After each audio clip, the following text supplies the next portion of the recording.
रासायनिक संयोग के नियम। रासायनिक संयोग के नियम, तो इसमें हम दो नियम पढ़ेंगे। पहला है द्रव्यमान संरक्षण का नियम और दूसरा है स्थिर अनुपात का नियम। तो सबसे पहले हम जानेंगे द्रव्यमान संरक्षण के नियम के बारे में। देखो, द्रव्यमान संरक्षण के नियम के हिसाब से द्रव्य को ना तो उत्पन्न किया जा सकता है ना तो नष्ट किया जा सकता है, बस द्रव्य की एक अवस्था को दूसरी अवस्था में बदला जा सकता है। द्रव्य क्या होता है? द्रव्य अविनाशी होता है। द्रव्य को कभी हम नष्ट नहीं कर सकते। जैसे कि यहां पर एक एग्जांपल देखते हैं।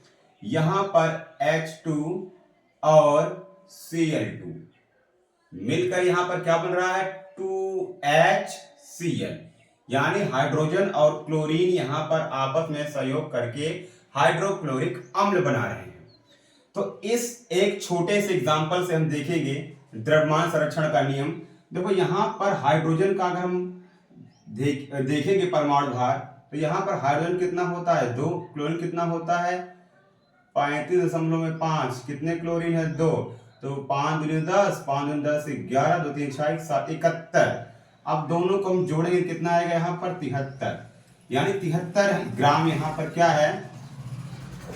H2 और Cl2 है, द्रव्य की मात्रा है अभिकारक में। अब उत्पाद देख रहे हैं हम, यहाँ पर हाइड्रोजन कितना होता है? 1। क्लोरीन का कितना होता है? 35.5।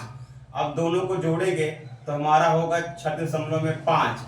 अब यहाँ मल्टीप्लाई करेंगे क्योंकि यहाँ पर 2 है, 2 अणु है, तो 2 से मल्टीप्लाई करेंगे तो 5 दूनी 10, 6 दूनी 12, 13, 2 3 6 7 73, यानी यहाँ पर भी 73 और यहाँ पर भी 73 ग्राम हमारा है।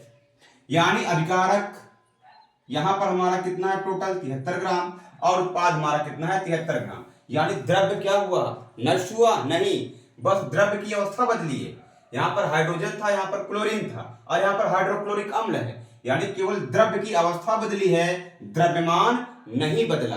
द्रव्य की केवल अवस्था बदली है, द्रव्यमान हमारा नहीं बदला। यह नियम क्या प्रदर्शित करता है? यह नियम द्रव्यमान संरक्षण का नियम प्रदर्शित करता है। नेक्स्ट हमारा है अनुपात का नियम। देखो, स्थिर अनुपात का नियम क्या कहता है कि यौगिक को किसी भी यौगिक, जैसे पानी, किसी भी यौगिक, जैसे हम यहाँ पे ले रहे हैं पानी, इसको कहीं से भी किसी विधि द्वारा प्राप्त किया जाए, पर जो आपस में वो संयोग करेगा वो एक निश्चित अनुपात में संयोग करेगा। जैसे हाइड्रोजन और ऑक्सीजन जब मिलकर बनाएगा हमारा यहाँ पर पानी, क्या बनाएगा? पानी। तब यहाँ पर इन दोनों का अनुपात क्या रहेगा? यहाँ पर हाइड्रोजन और ऑक्सीजन का अनुपात हमेशा 1:8 में रहेगा। फिर चाहे हम किसी रासायनिक अभिक्रिया द्वारा पानी उत्पन्न करें, फिर चाहे हमको किसी और भी द्वारा पानी हमको प्राप्त हो, दोनों का रेशियो, हाइड्रोजन और ऑक्सीजन का रेशियो हमेशा एक ही होगा, यानी 1:8 अनुपात में होगा। और यही हमारा क्या कहता है? स्थिर अनुपात का नियम।